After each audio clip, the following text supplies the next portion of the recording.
नमस्कार, मैं हूं नीलू। तो हमास ने एक बड़ा हमला इजराइल पर किया है। हम आपको बता दें कि लगातार इजराइल गजा पट्टी पर हमला करता रहा है। पिछले कुछ दिनों में हमने देखा कि कितने लोग गजा पट्टी में मारे गए, कितने फिलिस्तीनियों ने अपनी जान गंवाई, लेकिन अब इसका जवाब हमास ने दिया है। एक बड़ा अटैक इजराइल पर हमास ने किया है। बातचीत करने के लिए मयंक मेरे साथ जुड़ गए हैं। इजराइल जिस तरह से लगातार हमले कर रहा था गजा पट्टी में, बहुत सारे लोगों ने अपनी जान गंवाई, अब उसका जवाब हमास ने दिया है।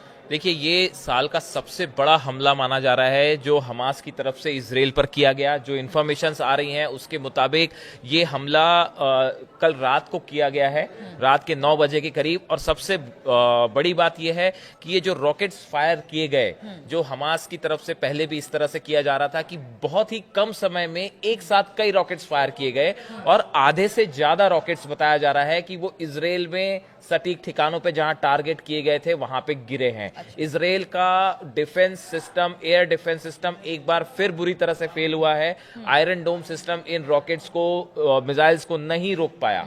ये खुद इजराइल की तरफ से क्लेम किया गया है कि कई जगह पे जो है वो ये रॉकेट्स गिरे हैं और जिससे बड़ी तबाही भी हुई है।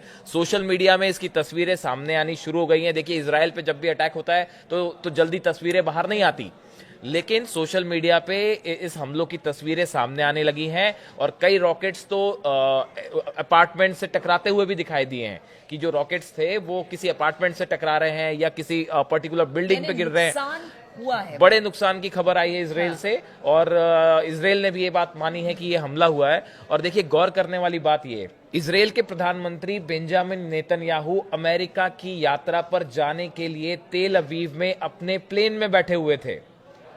जिस वक्त ये अटैक हुआ उस समय नेतन्याहू अपने प्लेन में बैठे हुए थे। ऐसे समय में हमास की तरफ से एक साथ कई रॉकेट्स फायर हो जाते हैं और रॉकेट्स मध्य गाजा के इलाके में रॉकेट्स गिरते हैं।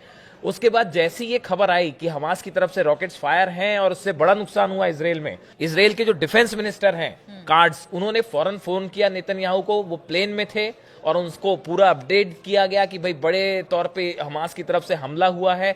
उसके बाद प्लेन में बैठे बैठे नेतन्याहू की तरफ से निर्देश दिए गए कि भाई कैसे रिएक्ट करना है। इसकी सोशल मीडिया में बहुत ज्यादा चर्चा हो रही है।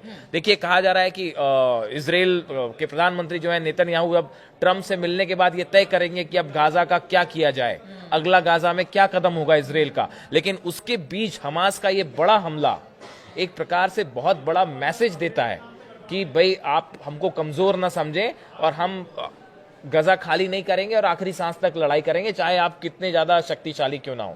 और देखिए, जो हमले हुए हैं ये मध्य गाजा के दीर अल बलाह जो इलाका है वहां से अश्कलोन और अशदोद, ये जो 3 इलाके हैं, खासकर अश्कलोन पे जिसकी इमेजेस सामने आई हैं हमले की, जो एक बिल्डिंग पे रॉकेट्स टकराते हुए दिखाई दे रहे हैं, ये अश्कलोन इलाके के हैं।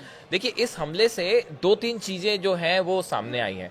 पहली चीज तो ये कि इन रॉकेट्स को लेके ईरान का डिफेंस सिस्टम, खासकर आयरन डोम का फेल होना, ये लगातार इजराइल के साथ ये हो रहा है। पिछले काफी समय से इजराइल के ऊपर जो हमले हुए हैं उनको रोकने में हम देख रहे हैं कहीं ना कहीं इजराइल का डिफेंस सिस्टम नाकाम हो रहा हो, चाहे वो आयरन डोम सिस्टम क्यों ना हो। और अब थार्ड सिस्टम भी, जो हमने अपने पिछले वीडियो में चर्चा की कि अमेरिका की तरफ से थार्ड सिस्टम की सेकंड जो सप्लाई है वो इजराइल आ गई है, कर दी गई है।